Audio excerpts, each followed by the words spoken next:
Ready to reclaim your life, discover inspiring stories, practical tools, and the path to true happiness. This is Reclaim Your Life with Irina. Let's begin the journey. Hello and welcome to Reclaim Your Life with Irina. Today we have a special guest, Colleen Wynia, joining us from Vancouver, British Columbia. She is a spiritual intuitive, reset your vibe energy coach, and the creator of Crystallize Your Vision, a spiritual program for heart-centered leaders to transform suffering and doubt into clarity, confidence, and creativity by energizing intuition and emotional freedom. Welcome, Colleen. It is a pleasure to have you. It's an absolute pleasure to be here. I really appreciate it. And I'm so excited for our conversation today. Yeah. So please share with us who you are in your own words. Well, hi, everybody. I'm so joyous to be here. I am a human who has lived through really lovely times, and we are all in this together. So I grew up, a little background here. I grew up in North Vancouver, British Columbia. So I'm on the West Coast, and on a very personal, my church, it's that place where you can really, really center. Professionally, I've supported people for about 21 years after being in a very male dominant world, selling lumber products. So a little separation from what I do now. What do you call that? A 180? But it has been quite a journey. And everything that I've been guided by has been guided by my heart. So as I've showed up in the world and became a heart-centered leader myself, going through the overcoming of difficult childhood equations and experiences to find myself, it was the inner journey that allowed me to flourish and really hear what people needed, because everything I've created today, or everything I guide, more guide than teach, is I help heart-centered men and women, but particularly women that are intuitive, that are conscious, that are on their next level purpose to awakening themselves. And they're having a time where there's a block, there's an uncertainty. They may have been dealing with a grief or a loss. So as a spiritual coach and a channeler, and someone who has been working with individuals, for a long time, supporting them on energetic frequency and helping them overcome losses and really love their body, it has been quite a little ride here to open my own heart. And that's where, when you do that, that is the place where you can completely soar and call in all that you really want. And so all that external work that people do to bring in, the health they want, the relationship they want, the beautiful, the wealth, the abundance, the joy, it's not outside of ourselves. It is always inside of us. And every struggle that I've helped guide people to recognize that they're going through is a gift. So we're talking about the heart. I'm a heart-centered leader, healer, to help people reconnect to the heart, raise their vibration. And as a creator of Crystallize Your Vision, one of my dream programs that finally came together, thank you, after pandemic, when life changes everybody, we all know that many of us have gone through a real rebirth. And so by taking my skill as a rebirther, which is a connected breath worker, breathing tech, taking that experience and that practice and bringing it into this program, Crystallize Your Vision, I now help women particularly energize their intuition and really tap in so they can claim and reclaim clarity, confidence, and creativity from the joys of their heart. So everything is possible, but we must put ourselves first. Definitely. So what was, it's amazing thing that you are doing. I think it's so incredible and it's so important as we evolve through, evolution on Earth, uncovering new depths, new heights, new perceptions, and figuring out your purpose. That's incredible. But what has led you to discover that type of work that you do? Was there something significant that happened in your life that caused you to follow that path? Yes, yes, and yes. There's a saying that I had as a little girl, not a saying, so a question. And this question was not based in fear, but based in curiosity. It said, what happens when you die? Right? I always had this curiosity. I wonder what happens when you die. And it was almost equivalent to looking at the North Shore Mountains where I live. I'm looking at mountains right now out my beautiful window. And I was so little, I would think, I wonder what's on the other side of those mountains. Until one day I climbed the mountain and I saw there were more mountains. And then I learned to read a map. Back in the old days, we had paper maps.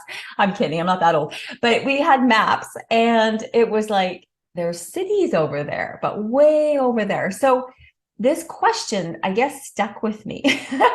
So it was in my early 20s, and my dad and my cousin both were diagnosed with cancer. And it was my cousin Robin, and we were very close as brother and sister, almost, 27 days apart.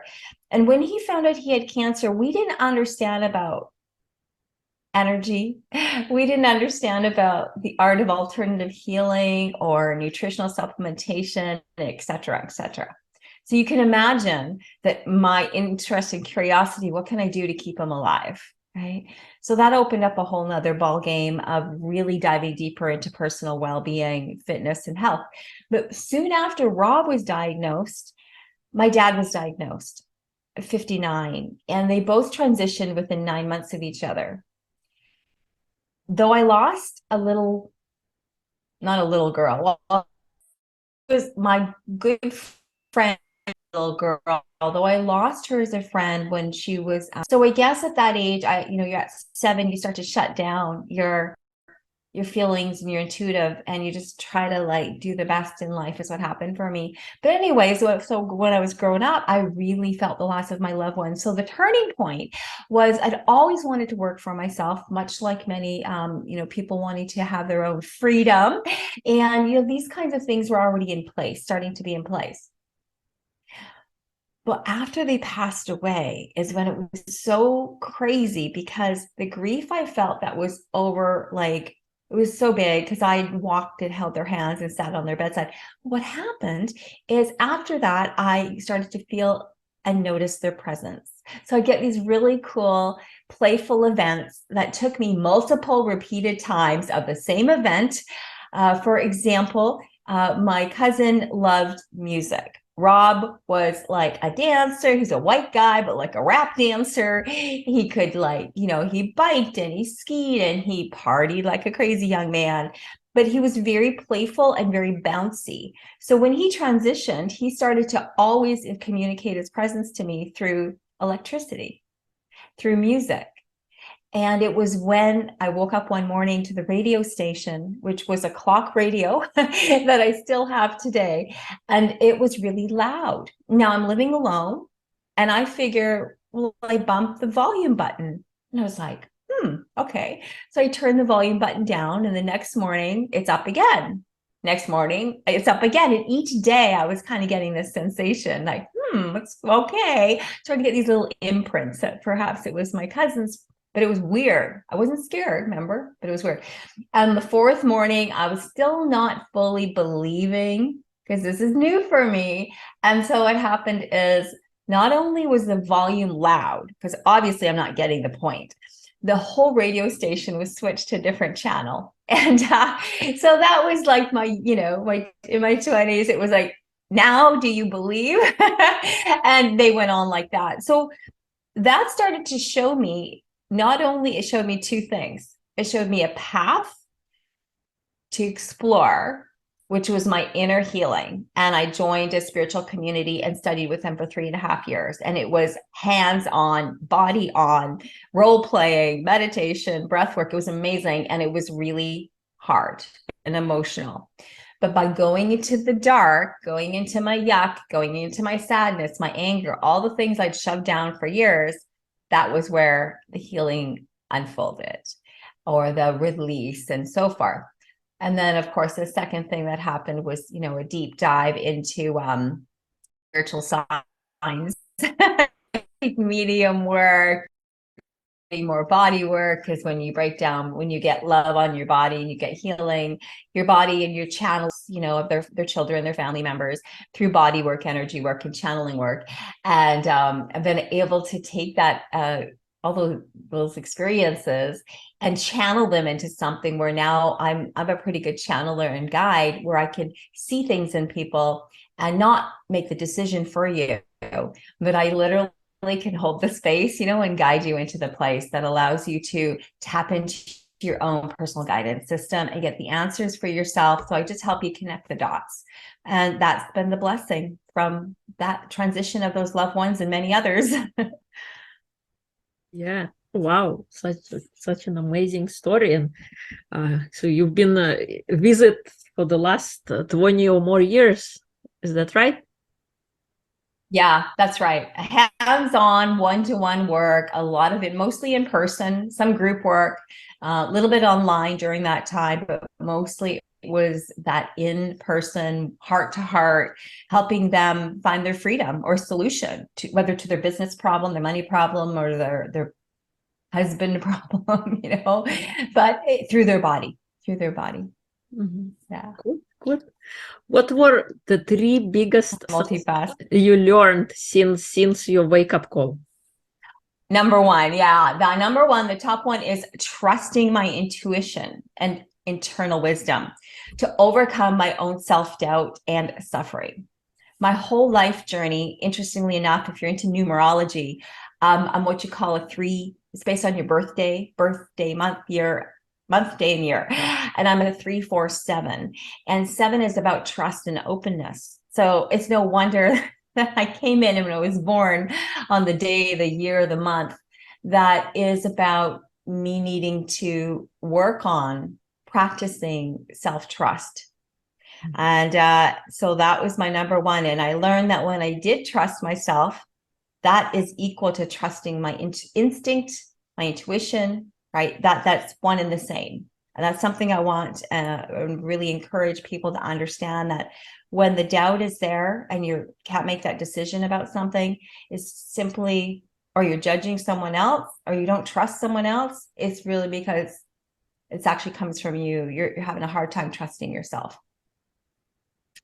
So number true. 2, the other, would you like me to share number 2?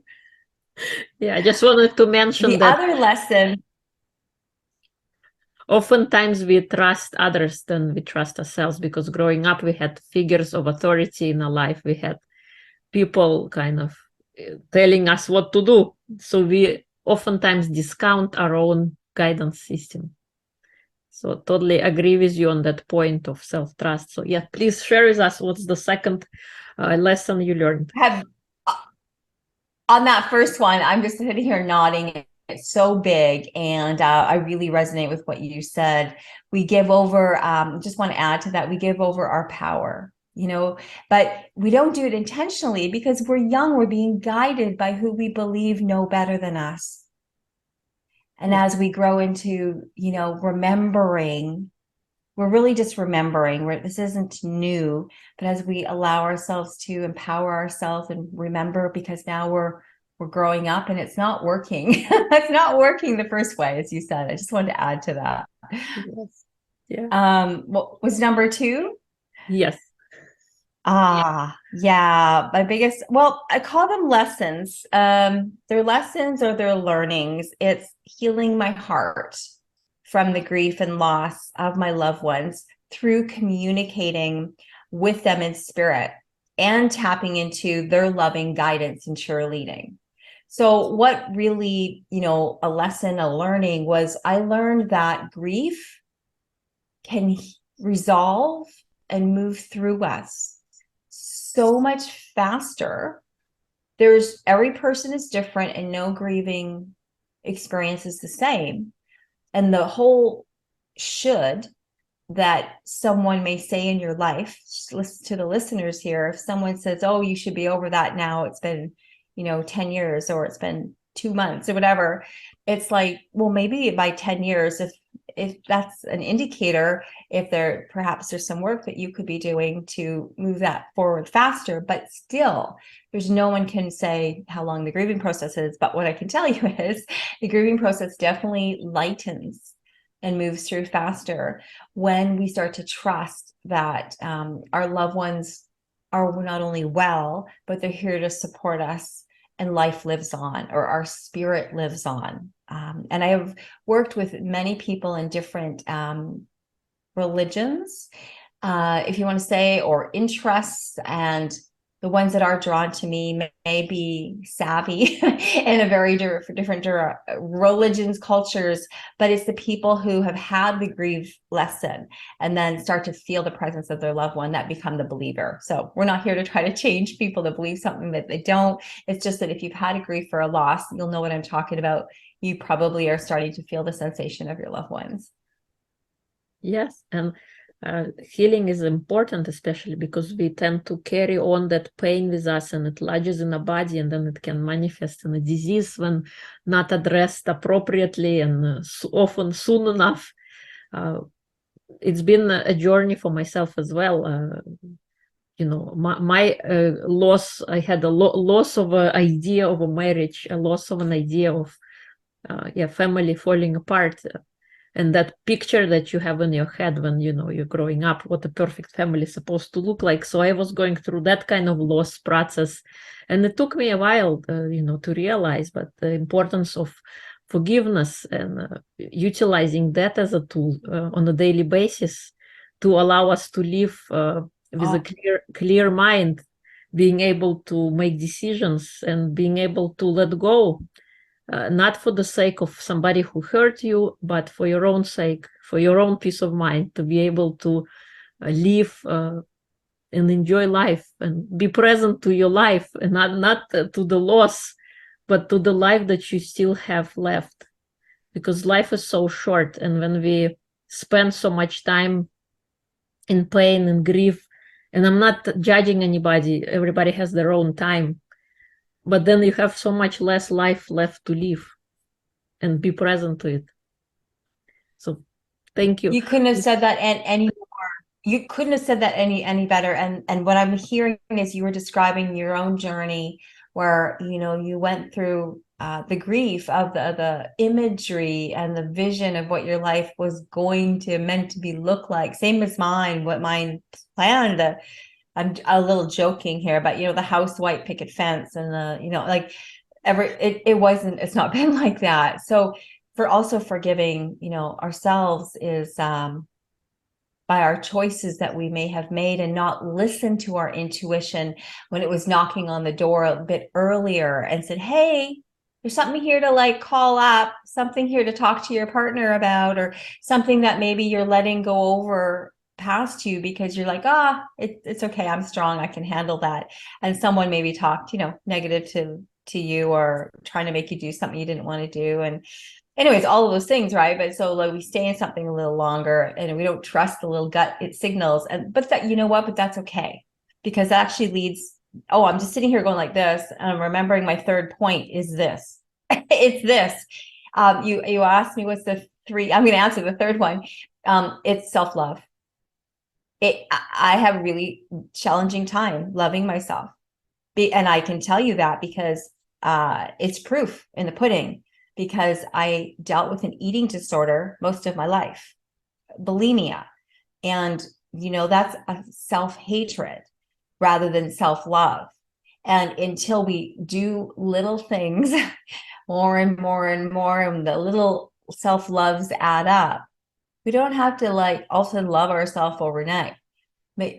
Making steps, a little inroads, a little bit more, and then you fall back and you do the unloving thing. You do the drug, or you do the drink, or you do the overspend, or you do the whatever the thing you do, even and to take you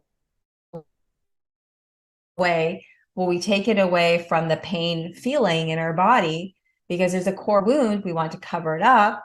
So, we don't really want to go there, but going there into the yuck is what transforms into the light. So it's so funny. It's such a game. It's such a game of the humanness. Yeah. Yeah, I think self-love is important, and oftentimes we neglect ourselves, especially when we have a busy life, doing life, taking care of others. We forget to take care of our own resources, and we cannot give out anything good if we ourselves are depleted. We're not energizer bunnies to just keep on running. We gotta go and do those little micro things, every single day, not once in a while. Oh, yes, yes. And I know that race car driver, that do. I remember when I lost my I think it was when my dad transitioned, because he transitioned before Rob. But anyways, Rob was my cousin. I remember my boyfriend at the time, he would just observe me and he's like, oh my gosh. He goes, you're living like a week's worth of stuff in a day. Like you don't stop. I was like on a, that hamster wheel. I was just like, because I had so much emotion. I had to fuel it into something that I could think I could control. You're right. So like I do, I'm going to deal with this grief. And it's not even conscious. You're just like, go. And finally, when you drop the ball because your body stops you or health thing sets in, or you just hit the wall, then that's often why people get sick when you stop, because now you're feeling and really you needed to stop to go to that rest place. So we create illness, don't we, Irina? It's so crazy, eh? Yeah. Awesome. Thank you. I love those lessons. I think they're very important. Intuition, trusting your own intuition, and healing. We all go through our own different kinds of trauma throughout our life, whether it's childhood or in our adult years. And it is important to clean that up. Just sort of like you wash your laundry to have clean clothes. We gotta Clean wash it up. your mindset and your emotions to feel, Yep. so you can experience the other side of the emotions, not just the sad side, but also the positive side. And especially, self-love by, doing those little things for yourself every day. By the way, what's your favorite self-love practice that you have? What can you not without? The number,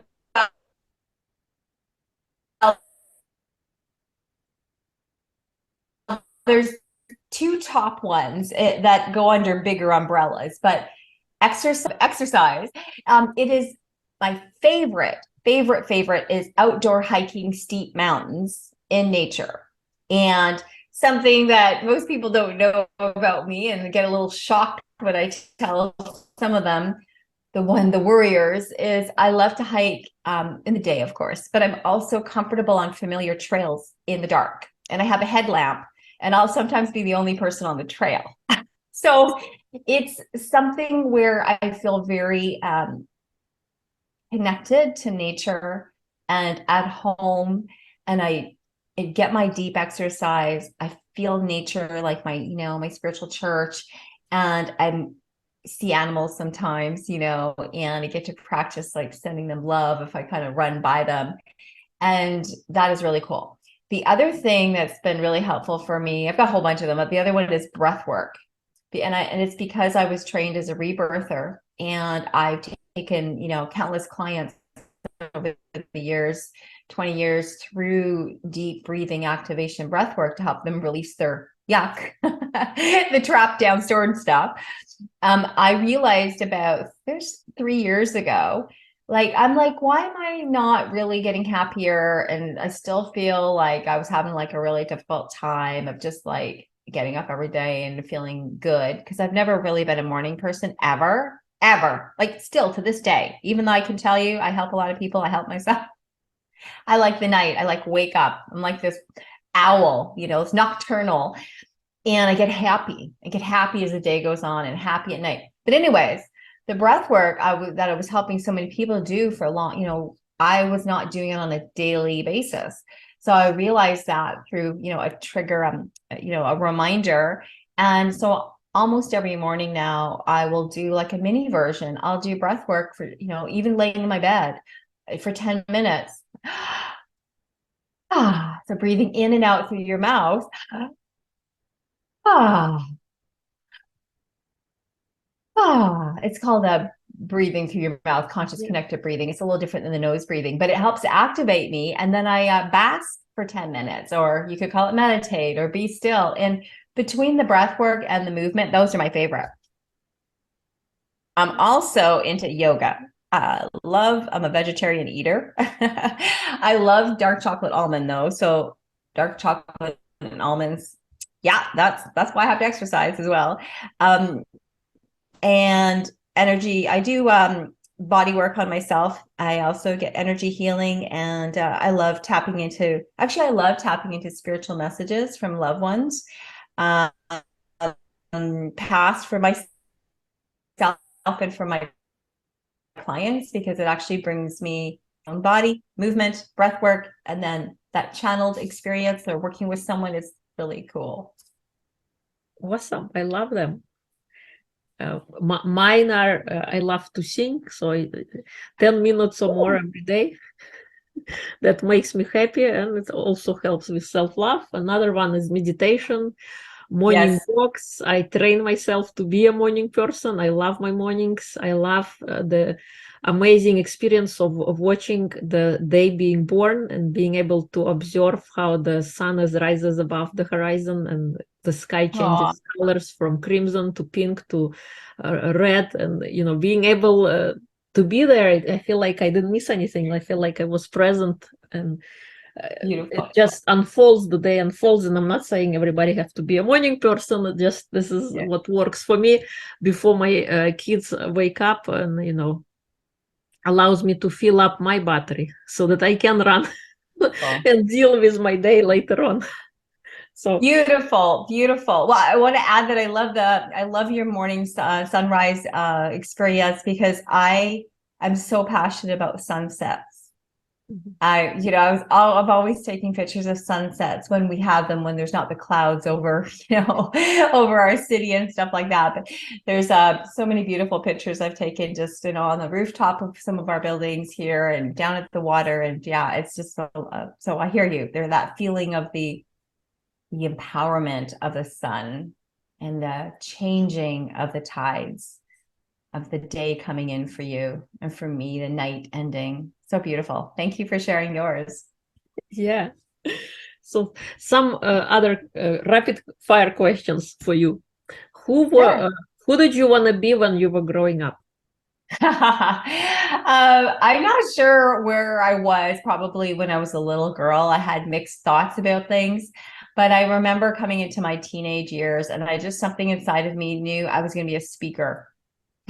I didn't know what that meant. You're on the podcast, you're speaking. And now, it showed me later that my design, like sort of my design of my makeup is that connecting through voice, I would download information in the moment more so than writing it. It's like if I do something written, I talk pretty much into my phone and make a note. And then I might turn that into a newsletter. So I'll just like talk text talk text or something like that, and then copy the information and pop it into some information. And that works. So it's making sense. And there was also a time where I thought that when I was having these experiences with the spiritual side of the world, communicating with me, there was this time where I was like, because I'd help people in so many different regards, from body work, massage therapy, and breath work. And then all of a sudden, all these loved ones were dying more and more and more. And I was helping more clients were coming to me. I thought, am I supposed to be a medium that stands on stage? This is old school. Okay. This is old school on the stage, where there would be a medium that is designed to purely be an incredible psychic medium. And they'd be like, you got grandma on the left and you got Mother Mary on the right, and And I thought, is that what I'm supposed to do? And I was a little confused by that because I didn't know how my abilities were going to play out. And I just kept trusting and waiting and being guided day by day. And then it finally just dawned on me that I was like, oh, yeah, no, my channeling and mediumship abilities are to go deeper with the people to help them really, understand and can teach them how to be the best intuitive, teach them how to be their own best, coach and their own decision maker and their own channel, and then work deeply with them. And I've had to settle into acceptance of, okay, that's one of the things I do, help them revel. So we just never know what does that speaker thing look like? Anyways, what's another question of yours? But Or what's you are yours? I want to know what yours is. What was your thing when you grew up? What did you want to be? I wanted to be a fashion designer. So I used to have catalogs of just notebooks where I drew. I was 5 years old, but I drew different designs of clothes, and it still is a dream of mine to have like my own clothing line. So I started designing T-shirts to get on that in that direction. Yeah, to move the creativity of the energy that has never left you, like it's there in you. So Yeah. what when you design T-shirts, what kind of T-shirts do you design? With the powerful, empowering messages, live your best life, worry less, live more, explore the possibilities. Basically, it's something that has a positive message, like a meme, a reminder. I love that. That's awesome. Thanks for letting us know. I appreciate that. It's so cool. Yeah. So next question, what makes you laugh? Ooh, funny people, actually. I love when someone just hits a point where actually what's coming to me now is what do you call it when there's those, it's a private joke? It's like in English. So it's like there might be a joke between you and I. There might be something that happened between you and I, and nobody else will understand. Inside If joke? you and I just looked at each other and we just be reminded, like an inside joke. Those are really, really, really funny. But in terms of laughing, people who make me laugh, I have a friend who's like kooky. He is so freaking kooky. He doesn't even make any sense. He remembers everything. He is like a walking dictionary, and he is an actor. He's a voiceover guy. He's like very eccentric. But my friends would kind of call him, be heard me talking about him, kooky, a little bit kooky. He'll just be like weird, but it will sometimes be really like kind of almost like annoying because I grew up so freaking serious. But it'll kind of get me, and then you just start laughing because you don't even know what the heck he's even talking about. So I guess kooky people and inside jokes and funny movies. I watched something like a little bit last night that raised my vibration, and it was a few minutes on some edge of a movie, and it had me hysterics, and I'm like, why am I watching this? This is so dumb. And I wanted to turn it off because it was just, I had a few minutes and I wanted to discharge, relax. And I was like, this is not what I intended, but it was so funny. It made me laugh. Unexpected laughter. That's good. Laughter helps release stress. So you were distressing. Yes. Oh, I have one more to add, actually. One more just on that subject. Laughter therapy. Okay, this is probably why I had a hard time laughing, because when back in my late 20s and my early 30s, when I did the deep dive into Eastern traditional healing work with the Shambhala community, became a practitioner over 3.5 years, one of the things we did before anybody even ever talked about it in the now, like people talk about laughter therapy now, he introduced to us laughter therapy. And it was so it was needed because I had so much anger. I had so much pain. I was not happy. I was hurting. And so we'd sit in this circle, like a group of us, right? We sit in the circle and he'd say, okay, and we're just going to start laughing. And if you don't feel like laughing, you're not happy. He says, fake it. right? So we had to sit around, and a lot of the time we would do this thing once in a while, and it sounds suddenly we're going to do this, and I had to fake it. I was so not happy. I'm like, ha ha. Like, it was so fake, right? And then the more I did it, I started laughing at myself, or I'd hear someone try to do it too, and I'm like, oh, we're both really angry or sad or whatever, and then we start rip roaring laughter. So you hear all these people going, ha ha ha ha ha ha ha ha ha.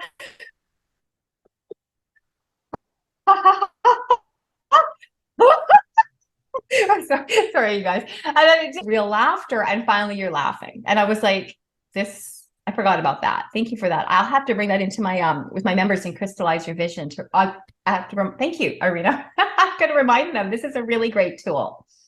Yeah. And I know I'm a bit kooky now. I'm being the one that's being kooky on your podcast.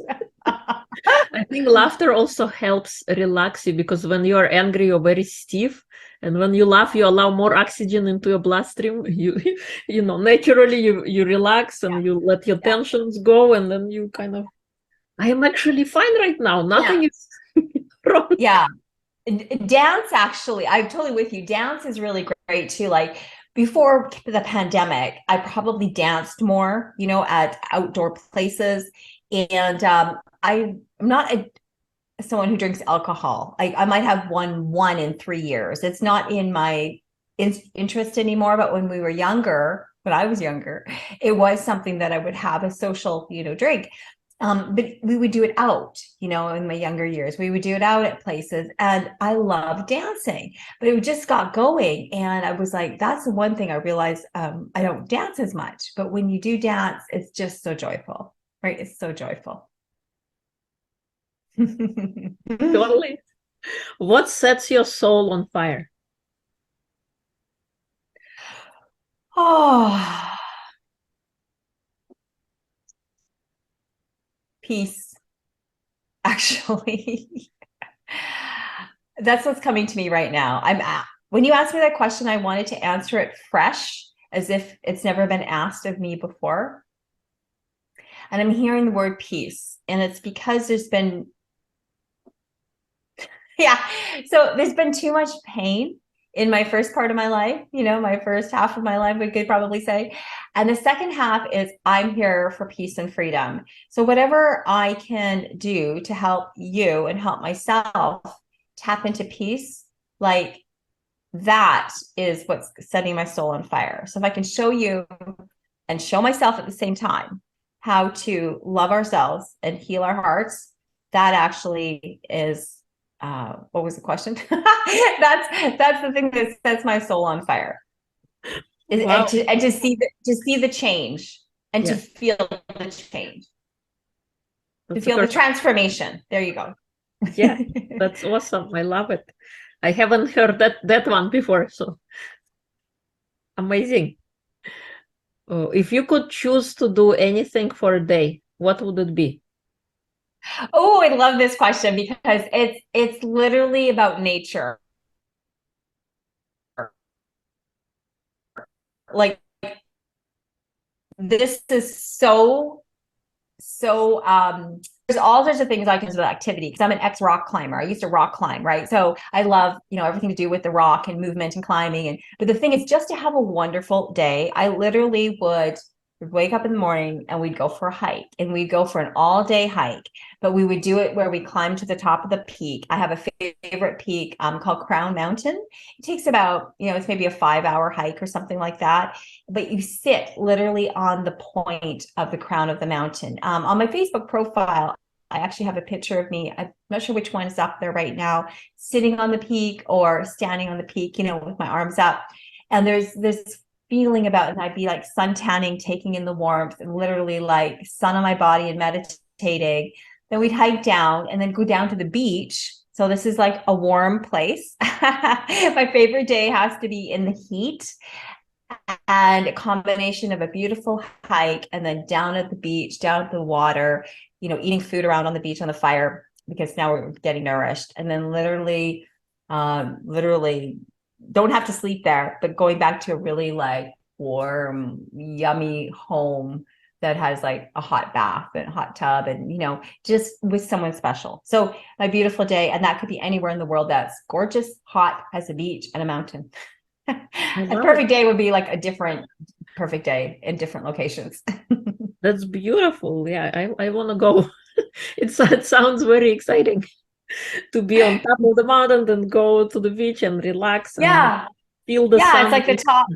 Yeah. See, it's like, it's like sky to sea to sky. And I love that. And so sometimes I do that actually. I do have a perfect day where I'll hike up a mountain, or I'll go to in the summer, I'll go to the beach first and meditate and, suntan and journal, or, whatever the thing is. And then I go for the exercise and I go to the top of the mountain, and it's just a really neat feeling. Yeah, that's incredible.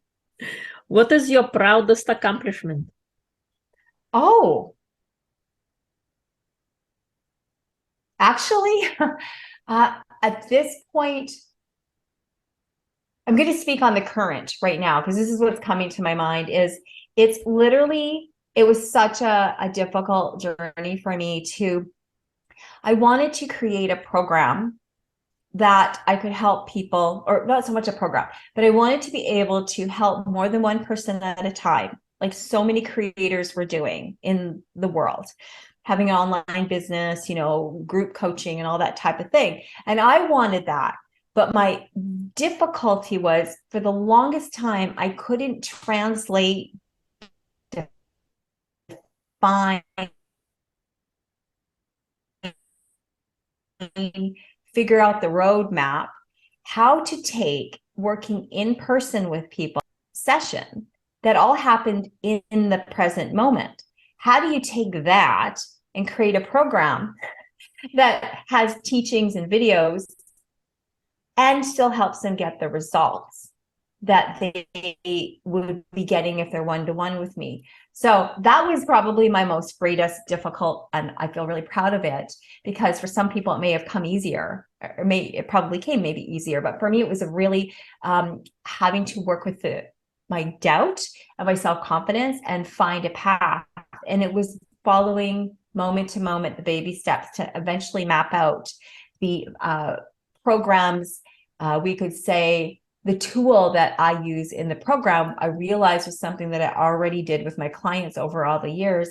And all the work that we do around it is based on my 5-point star system. So for those of you who are listening to the podcast, I'm just holding up a star that came to me from Mexico years later, a few years ago. It actually was a real star showed up, and I'm like, that's the star about the program.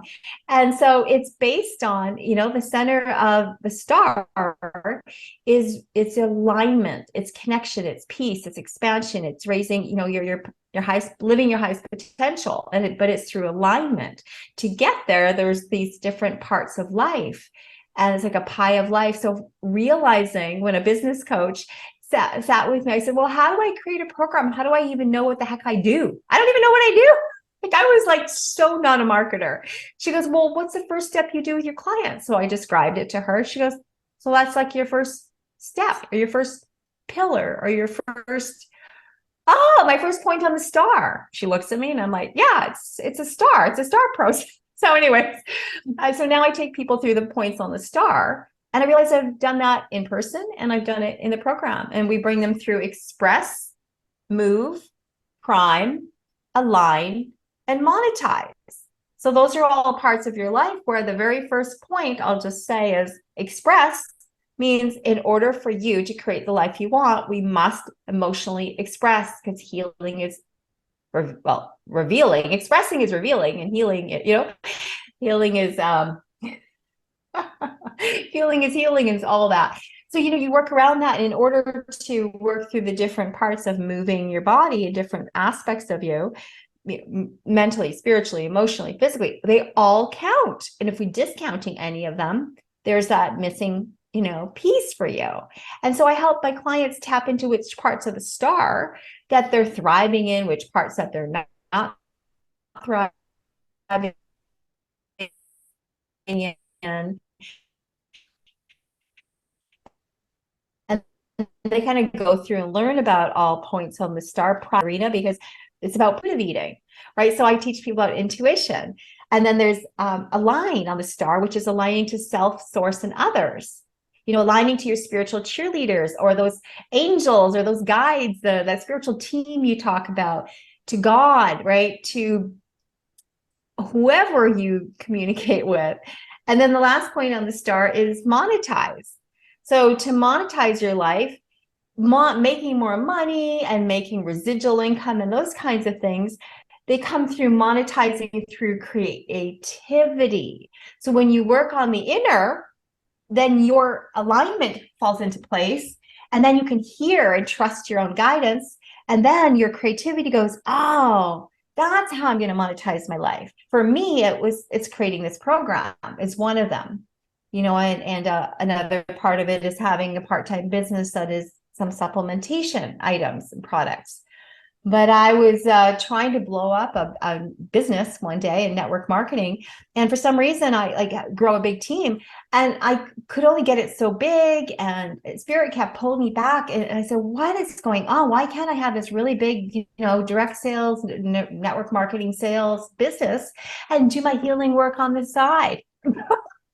Well, God was hitting me on the head, or source divine saying, no, it goes the other way around, Colleen. We've been trying to tell that to you for 10 years. Hello, stop trying to change your design and your life purpose. And when the light bulb went on, I was like, oh, so you really want me to claim this in a bigger way and then let the rest of my monetizing of my life and helping people come along? Yes. Now you got it, girl. Go. Thanks for listening. That was I'm very proud of it, because there was a lot of tears, a lot of sweat, a lot of anger, a lot of releasing what was still in my way.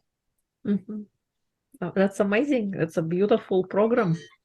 And, it takes steps for us to get there. So no worries about that.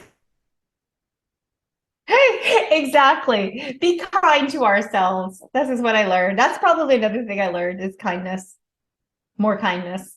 I share that with all the listeners. More kindness. Love yourself where you are today. It's okay. It's perfect. You're perfect as you are, and you're getting better. That's it. You're whole, healthy, and complete. You're not broken. So stop listening to the naysayers saying there's something wrong with you. Just send them love or light or whatever you do, and remind yourself that you're good. You're all good. What kind of advice would you give to your younger self? Oh, yes. Listen to your inner voice. It kind of goes back full circle to what we said a bit earlier, and what you said, Irina, about as a child. We are grown up and raised and shown things by our parents or our caregivers, our the people around us, the culture, and so forth. And then people put in positions like, do this and then that will come. And we know from the relationship experience you just shared with us, or your life experience, that just doing what we think we should do because based on what others are is not gonna, it doesn't work, guys. And I know more and more of you guys, the people coming in, being born today, 20s, 30s, more people coming into the world today, they're claiming their self-worth more. They're having more they're more expansive or more trust in themselves. But not everybody. When I unpack it and help my younger people that I meet, I realize that they're hurting, and the folks dealing with lots of anxiety and ADHD and PTSD, this is all trauma. And it's trauma because somewhere you bought the story hook, line, and sinker. So the greatest gift I could say, whether it's work with me or you work with, you get into something where you learn about intuition, you learn about trusting yourself, that is where you're going to thrive more in your life, and you're going to hear your own voice. So then when you start to say and listen to the signs of, if someone asks you to do something or invites you to something, and it, you're like, oh, I should go. I've always gone to my friend's birthday party, or I've always done that podcast.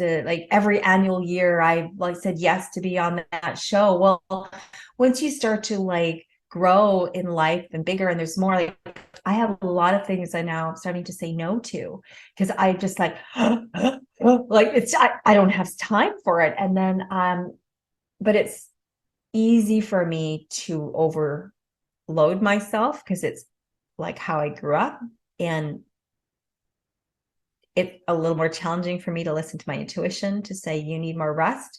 Oh, one more thing. Okay, I know we've shared a lot here. The one other thing about trusting your intuition.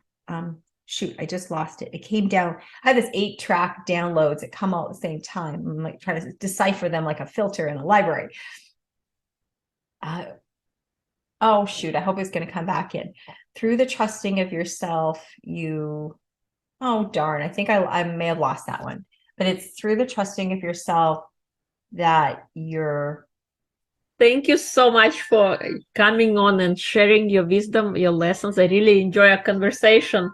If people would like to connect with you, learn more about you, where would they go?